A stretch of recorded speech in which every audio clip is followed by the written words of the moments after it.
for problem 1a, we want to show that a cross product b squared is equal to vector a squared times vector b squared minus a dot b squared for any vectors of a and b.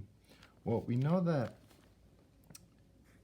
a cross product b squared is the same as, or it's equal to vectors a squared times vector b squared times cosine squared theta.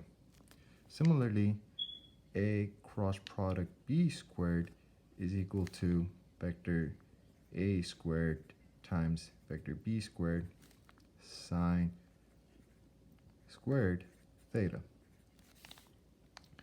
So, setting our problem, these two functions, we know that through the trigonometric identity that cosine squared theta plus sine squared theta is equal to 1. So when we set it, we know that a dot b squared plus vectors a cross product b squared will be the same as vectors a squared times vector b squared cosine theta plus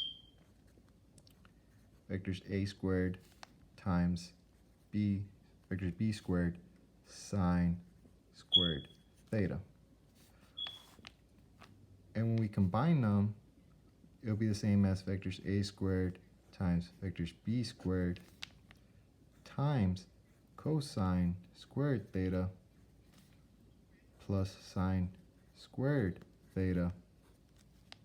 But we know that this is equal to 1, so we can just get rid of it by equaling that to 1, which would mean a vectors a squared times vector b squared is equal to a dot b squared plus a cross product b squared.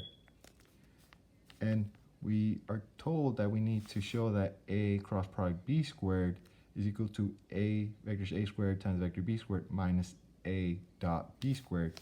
So then, since it's over here, we simply subtract it to the other side. And this will become a cross product b squared is equal to vectors a squared times b squared minus a dot b squared. And that is our answer for showing how a cross product b squared is equal to vector a squared times b squared minus a dot b squared for any vectors a and b.